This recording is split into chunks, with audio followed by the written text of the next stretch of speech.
Welcome back to the channel, Simian Squad. It is I, your host, Mr. Sean, here with another Wednesday episode of Reddit Stories. Today we're going to be looking into r/RPG horror stories, which are tales of people misbehaving at tabletop role-playing games. Before we get into that, I wanted to thank you all so much. Views are way up on the channel, so thank you for that. And I wanted to read some comments from last Wednesday's Reddit stories. First we have Adam Petrichor4, who says, "Love the videos, man." Thanks, Adam. Thank you for watching. Glad you love the videos.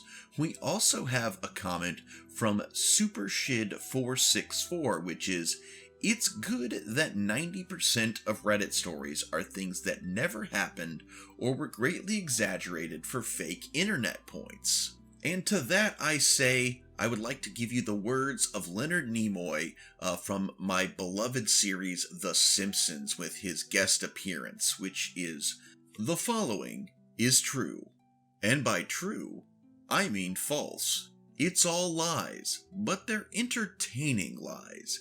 And in the end, isn't that the real truth?" The answer is no. Yes, we must take all of these internet stories with a grain of salt, but whether they are true or lies, they are entertaining, and that is the point of this video. I read Reddit stories from different subreddits every Wednesday, guys, so if you like that kind of content, maybe hit that subscribe button so you never miss a Wednesday episode. And with that, let's get started. Our first story is tagged as lighthearted and reads, "Anyone ever deal with a fairly dull, boring game? I love my DM and appreciate the years of stories he's told us, but he has a tendency to suck the adventure out of the game due to his love for realism and distaste for tropes. It's never anything really bad like some of the stories I've read here, but it does feel like we're constantly cheated out of daring, adventurous sequences that are classic D&D. He has a big adherence to specific math, rules, and numbers. 1. If we ask to do something we obviously can do, we absolutely have to describe when and how we do the action as accurately as possible. Can I cast Featherfall before we hit the ground is not acceptable.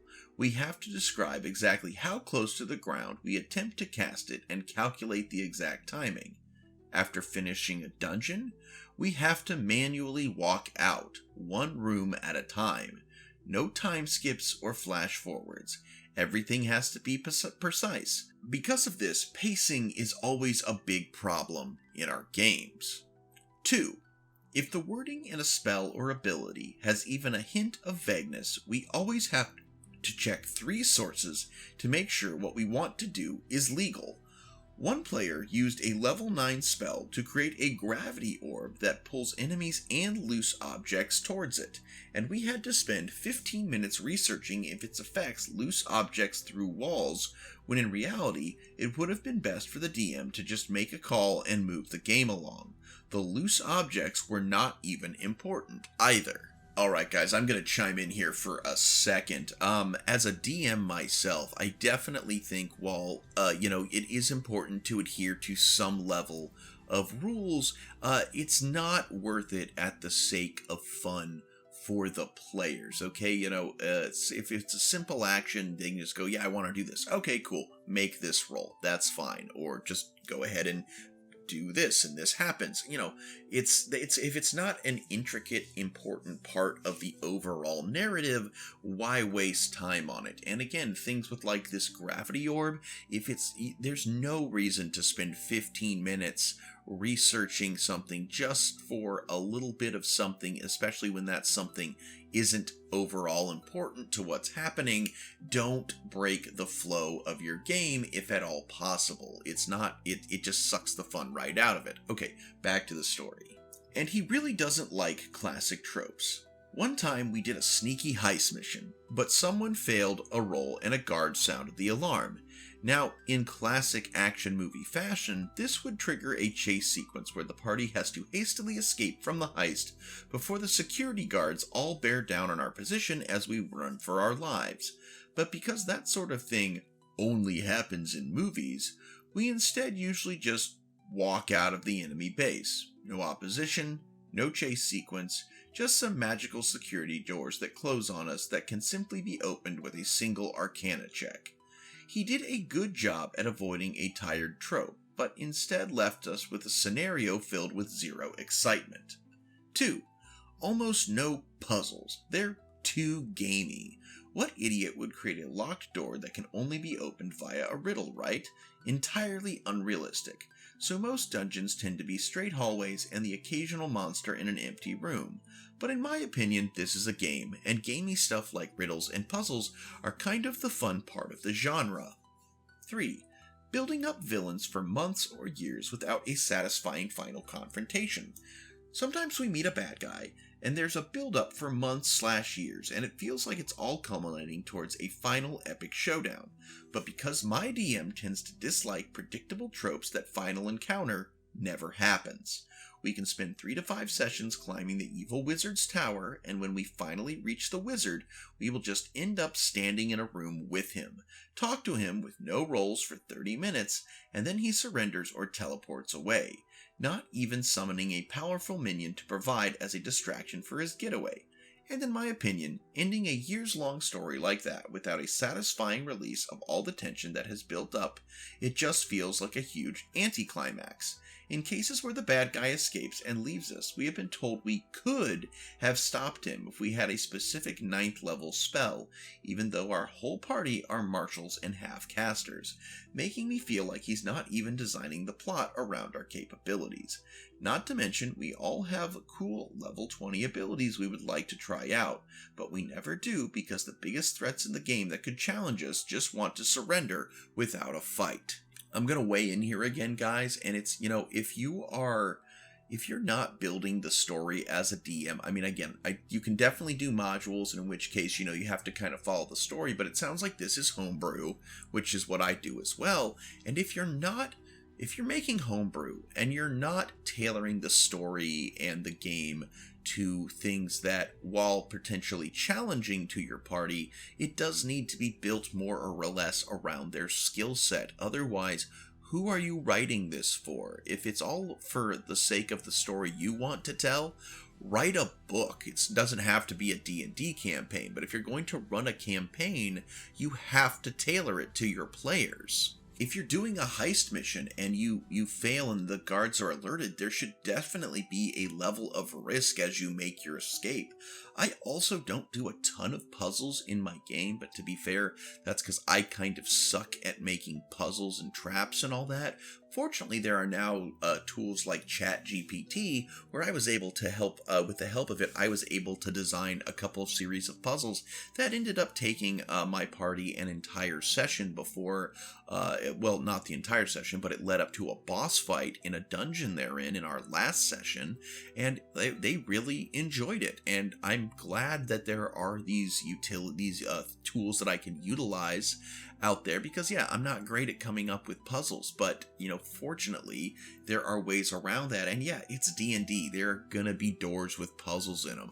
It's a trope for a reason. And as for the anticlimactic ends of things, I mean, there can be multiple ways that a story can come to a climax. There can be multiple BBEGs. The campaign I'm running now, it's not sandbox like it is, but it isn't. There is definitely a lot of different plots going on, but there's multiple branches, and I've designed my current homebrew world to be one that I can run campaigns in for years to come. Like, it's a setting more than it is a module. Like, I came up with the world before I came up with the path, and there are multiple paths, and right now it seems like the players are in line to come to a certain path, to a certain end of this particular adventure.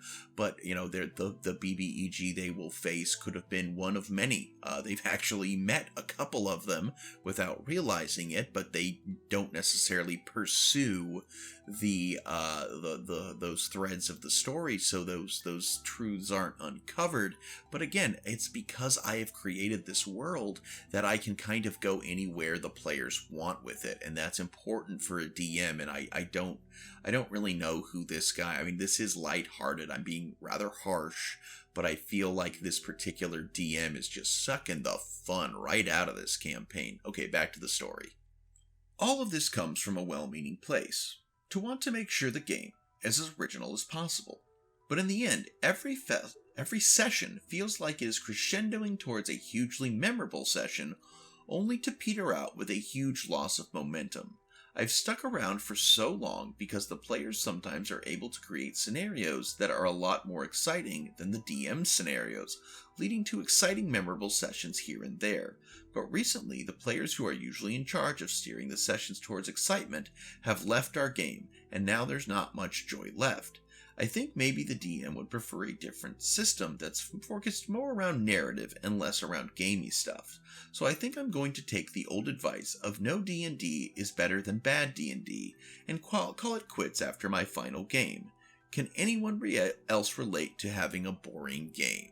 No, I can't relate, but that's just who people, the DMs I have played with, and the DM I choose to be we're all centered around fun. It's not about realism. Life is realism, and life kind of sucks sometimes.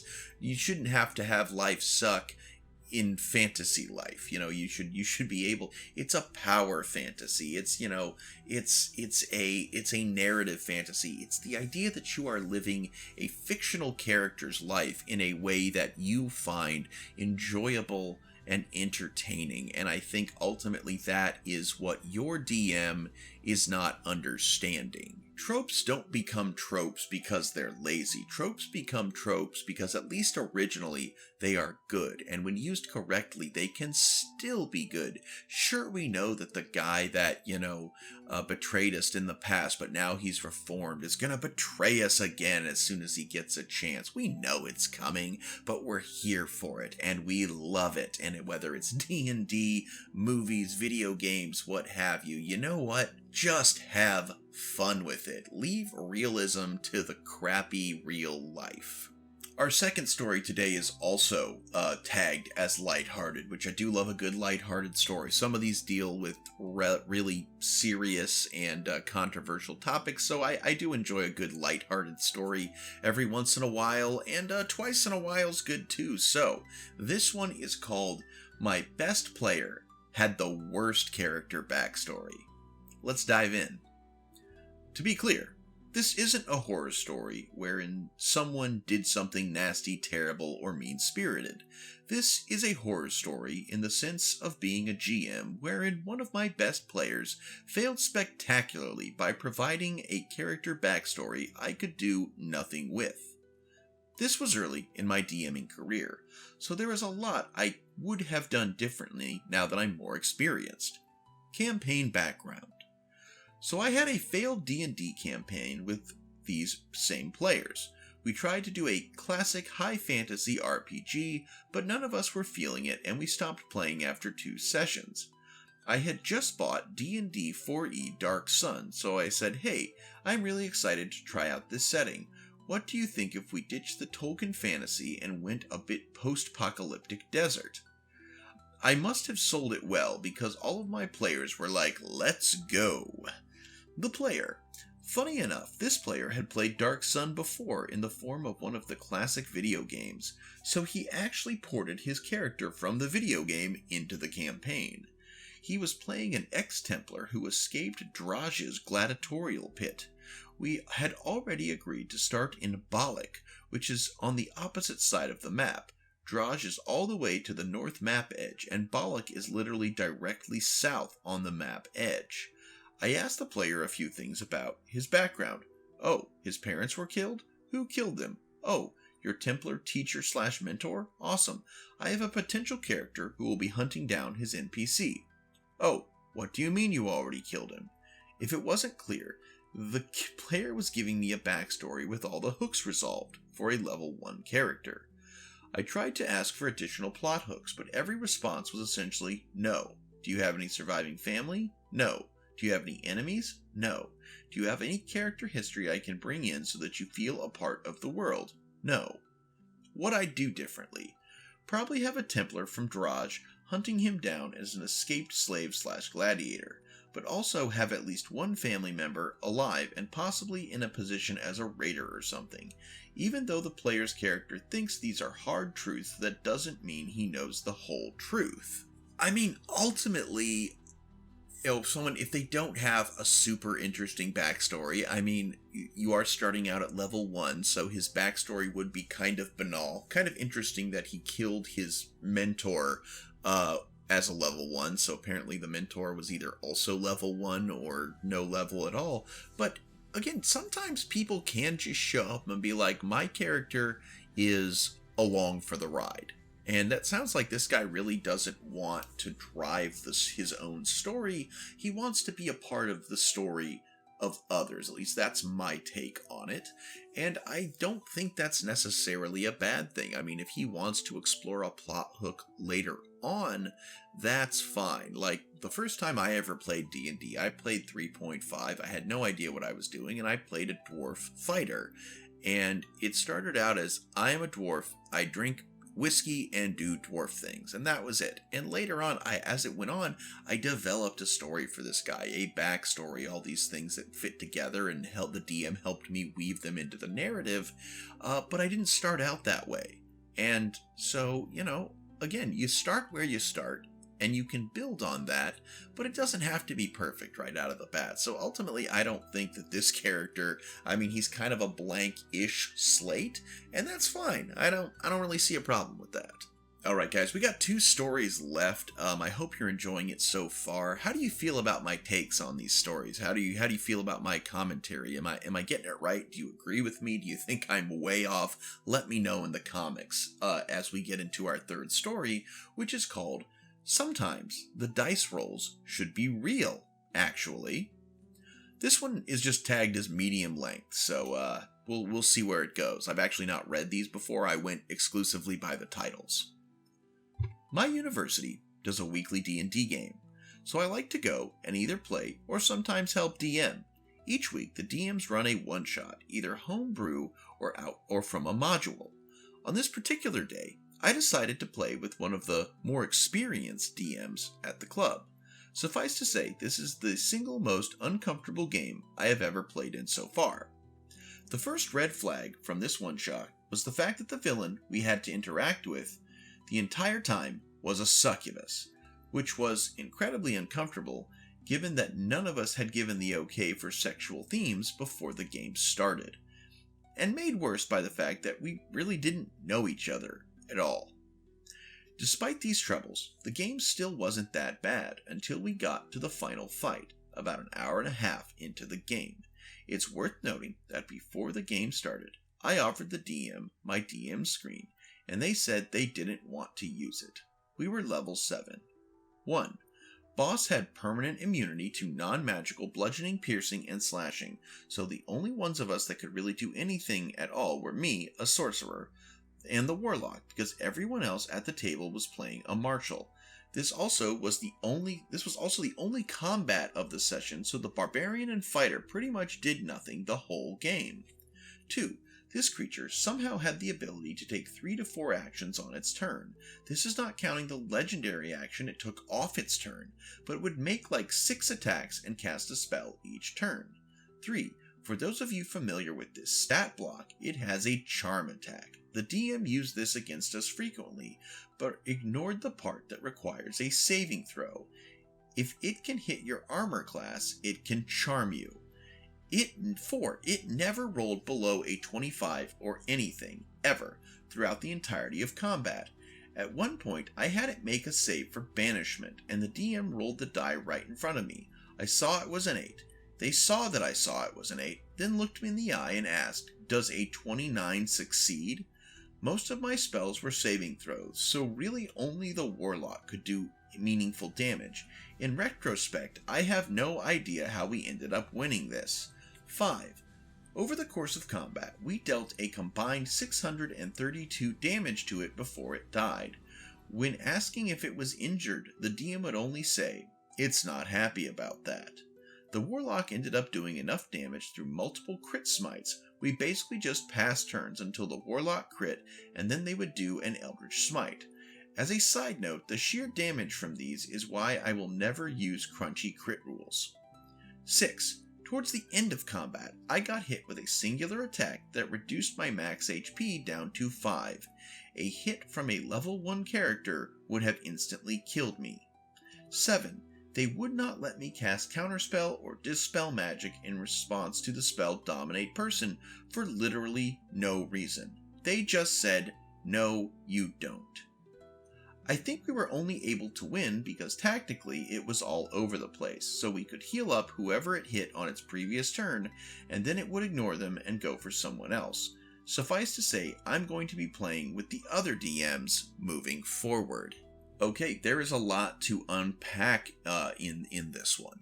First of all, I am going to say that this DM sounds like one of those, "I'm so smart, I'm so good at D&D, look at my masterful DMing skills," and I'm going to use a quote from DM Phil, who, if you've listened to my channel, you've heard me quote DM Phil a time or two before, and what DM Phil says is, if it really was DM versus the players, I would just throw down an ancient red dragon, kill all of you, and win. But that's not what this game is about, and I don't think this DM really, he wanted to show off how good he was at making a difficult scenario, and I don't know.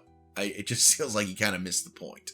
This definitely sounds like a homebrew game, so when you homebrew, you can adapt on the fly. If you have a bunch of randos playing a bunch of martial classes, maybe we make the enemy resistant to non-magical bludgeoning, piercing, and slashing. Maybe we let all the people have some fun, especially if there's only one moment of combat in the game. This actually happened before, but let's talk about the whole succubus thing.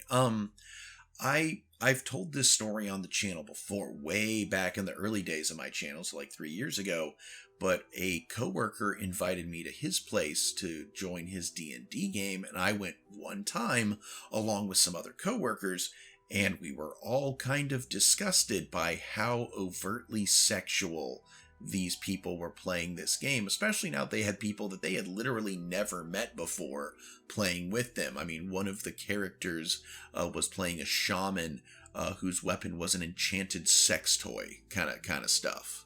Definitely not the vibe you necessarily want to go for when it's a bunch of random people joining a table for a one-shot, unless specifically you've told them ahead of time.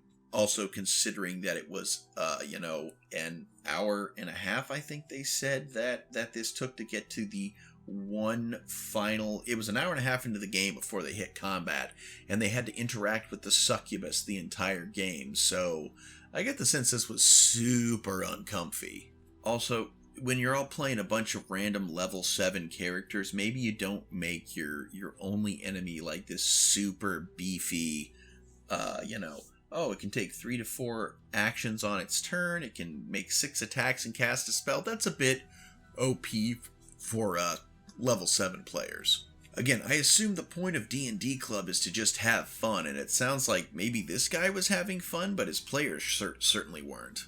The DM clearly fudging his rolls or incredibly beefing the stat blocks of this thing, just so that also not allowing player agency with saying, no, you can't roll counterspell, and overall, just this entire situation seems like a weirdo trying to live out his weird roleplay power sex fantasy. I don't know. They didn't really get into the sexual content of this, but it just sounds super uncomfy, and it's like, okay, you're part of a club. You're supposed to be having fun. You owe your players better than this. I know it can seem like I'm being really hard on the DMs, whether it's a story about a DM or the DM's the one telling the story. I know sometimes I can come across as like super critical of DMs, but that's because I personally believe that if you are a DM, you have a very important job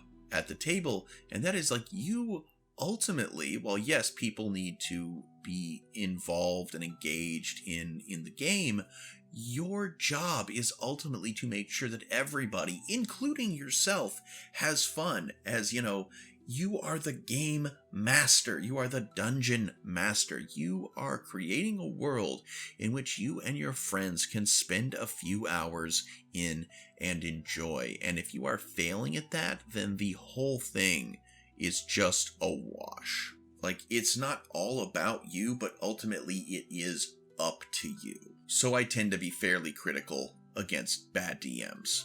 Alright guys, we're about to jump into today's final story, but I just want to say, one, thank you so much for listening thus far. If you're still here, let's give a little thing for you to post in the comments. Post roll initiative if you've made it this far, so I know you got through the first 3 stories, and make sure to give a like, maybe subscribe if you haven't already. Again, we are trying to get up to 2,000 subscribers this year, along with some other goals that I talk about each Friday on my channel. A little bit of, if you're new to the channel, the way the schedule works is I do on Sundays, about 3 out of 4 Sundays a month, I do a members exclusive opinion piece video that you can gain access to that by for as low as $1 a month. And then I do a Monday, I do a creepypasta, which right now that is the series The Familiar Place, which I am writing myself. So that's kind of cool. Wednesdays we do Reddit stories like we're doing today, and Fridays we do obscure lost media, specifically the lesser known lost media series, which in the next few months we will reach our 100th episode of. So it's all very cool. I am looking forward to where we're going with this channel, and but I need your help to get there, so please like, comment, subscribe, share the videos around with your friends. And with all that being said, I appreciate you so much. Let's get to that final story, which is tagged as extra long and is titled The DM of Patently Unfair House Rulings. Let's begin. Or is it conclude? I don't know. Anyway, the DM of Patently Unfair House Rulings. I'm so tired of house rules. One of these days, I want to join a group that just plays by the normal rules. It feels like most people come up with the absolute most unbalanced solutions to non-existent problems. I'm here to discuss one of the absolute worst cases of this, now that it's been long enough. I found the group on Reddit, so I've had to lie low as this experience seethed below the surface and burned to get out. So I was tired of 5e D&D and really wanted to try Pathfinder 2nd Edition. All of my friends seemed completely allergic to trying anything new, so I was willing to put up with a group of randoms to, at the very least, learn the rules by playing, so maybe I could DM and ease my friends into it myself. It was apparently everyone's first time playing. The other 2 players had picked a wizard and a monk, so I figured a good bet to round things out would be a champion. Crowd control, tankiness, limited healing, I felt like it was a good pick. House rules popped up right from the start to limit our character creation. 1. Only a hand rule of the races were available, because the DM reasoned the rest were too rare in our kingdom of origin. Fair enough. 2. Any feats outside the core rules or core feats deemed too strong by the DM would be subject to DM approval or veto. 3. Magic items would be rare to non-existence. We weren't allowed to craft them until level 9. The DM had seen the automatic bonus progression rules and thought they were too strong and applied a gimped version of them. 4. It was revealed that at the start of the game, an unnatural storm would strike our ship and we would lose everything we weren't wearing to bed except whatever one object we could reasonably grab as the ship went down. As a champion, I wasn't allowed to keep my armor. After some debate, our wizard was graciously allowed to learn spells outside the ones gained from leveling, despite the DM declaring this class feature broken. So to compensate, they would need to spend as many days trying to learn a single spell as the spell would normally take to learn in hours. This process was still subject to failure and maintained its normal costs.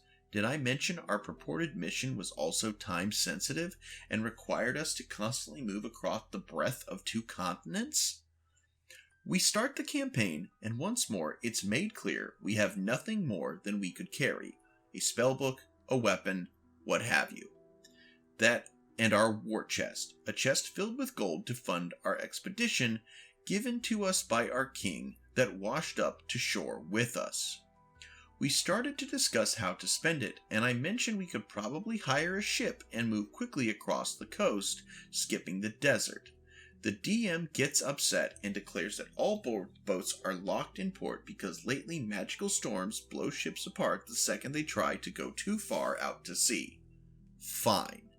If we have to move across the desert, I declare that it's vital I get my hands on some good armor and a shield to be effective. The DM interjects. Actually, they don't have metal armor in the desert. It's too hot. You only have access to leather and hide. Also, metal armor was too strong and unfair.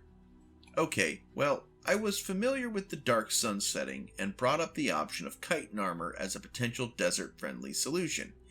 Absolutely not. Studded leather was the best I could hope for, and that was pushing it according to the DM because of the metal.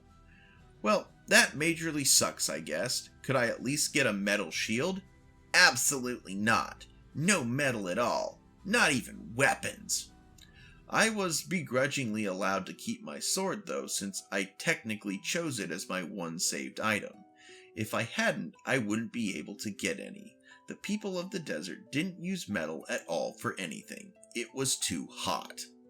Then, after another moment of thought, he declared, "Even if you get armor, you can only wear it for a maximum of 2 hours in the desert, which we would be traveling across on foot. Any longer risks consequences like heat stroke." That seemed patently ridiculous. My entire shtick was being an impassable wall to support my allies, and I would have only mildly better defenses than they did. Now, I was expected to just not wear armor for half our travel time and hope I had it on when random encounters hit? The DM's solution. We could wear armor in shifts. If we switched off every few hours, then at least one of us would have armor.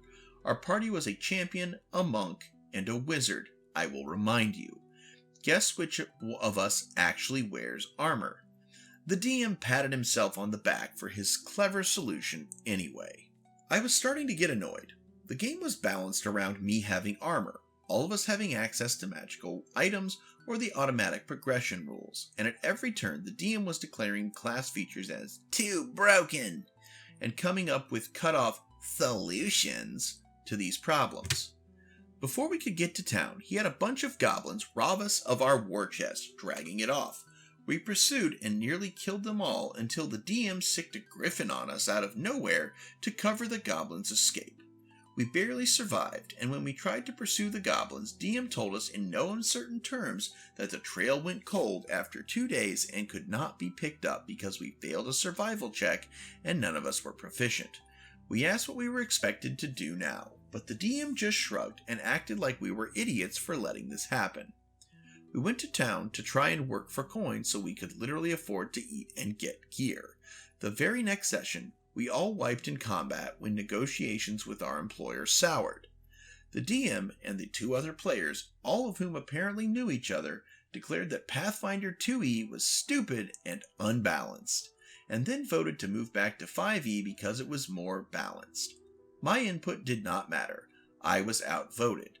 I sat there typing up a polite resignation message. The DM started stacking up house rules for 5e in chat again, one after another, all of them completely unfavorable to players. like long rests that required an entire week, and more or less everything above.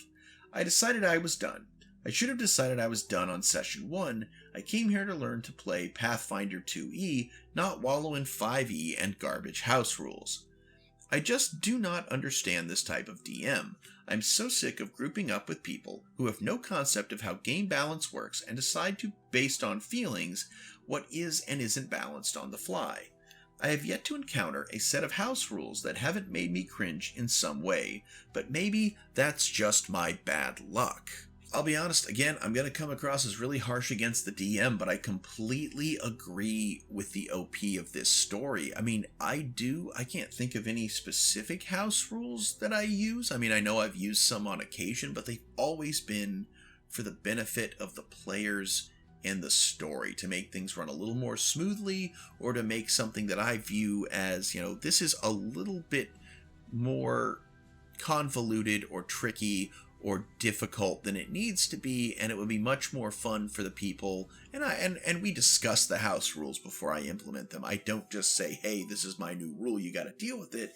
It's always like, hey, but what about this? Actually, now that I think of it, there is one house rule that I recently implemented. So we were kind of already doing a house rule that a lot of people do, which is we're not really, it's not big on components. Like I'm not big on making people make sure they have components for their lower level spells, but I did put in, I'm like, okay, we're not going to focus on having to have components, but if the spell requires a component that it specifically states, I can't remember if I went with, it might have been 50 gold, it might have been 100, I think maybe 50, I don't know, I'd have to look it up. But if it has a high material component cost, you need to go search for those. And the reason I did this is we realized that without having to pay the cost for items, the spell Hero's Feast that the druid in the campaign I'm running has Hero's Feast, and that is a really good spell, gives him bonus HP, makes him immune to fear. And I was like, man, why do so many enemies have, a fear-based effect when, this party can just every night before they go to sleep, they can do a Hero's Feast? And it's like, oh, I didn't really look it up because, again, I'm used to DMing. I don't know. I don't have all the spells memorized. And a Hero's Feast requires a jeweled gold chalice of worth at least 1,000 gold. So again, the spell is very good, but it has a very high cost. So it's like, guys, we're going to have to start, if spells require an item of a certain value, where I'm going to need you to make sure and inventory those components. Sorry, the changing of the seasons is wreaking havoc on my throat, I suppose. But again, I don't understand the implementation of house rules for the sheer point of making things more difficult for everyone, especially then because they'd never done this before, so they really had no idea how the base game balanced, and then they implemented all these house rules, didn't like the game, and was like, this game sucks, let's go back to 5e. It's like, why don't you try the game in its base flavor first, and then if you feel the need to make adjustments, you can, as opposed to assuming you know better. And if you know so much, why don't you just make your own role-playing game system? To be fair, I did once play, briefly, only did one session. The person running the game had created their own rule set, their own schools of magic, everything, and it just wasn't really what I was looking for. Again, it was kind of it had a lot of choice, but it was a lot of sameness. Like there was fighter, mage, or somewhere in between. Those were the three classes.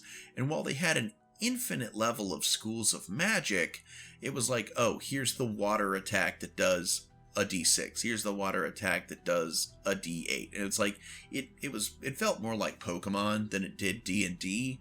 But at the same time, it's just like, okay, whatever. But, good for you. You went to the trouble to make your own system. It's just not the system I'm looking for. But again, I don't know. It just seems weird to start throwing in house rules when you've never even played before. Again, it seems like a lot of times DMs like to pat themselves on the back because of how smart they are, and how they know so much more than everyone, rather than patting themselves on the back because everyone had a good time, which is really ultimately that's what games are about, guys. And I guess that's our video today. Again, this was just me. It kind of feels like a certain way. It was just me hating on DMs the whole time. But, I feel that dungeon masters, game masters, storytellers, whatever the system you're using calls them, they have a duty and a responsibility of care and consideration, making sure that everyone at the table, including them, has fun. And when they fail at that duty, the whole thing falls apart. And with that being said, guys, I'm Mr. Sean. This is Mr. Sean Productions. Please be sure to like, comment, and subscribe. And until next time, I hope that you alpha great day and an even beta tomorrow. Bye-bye.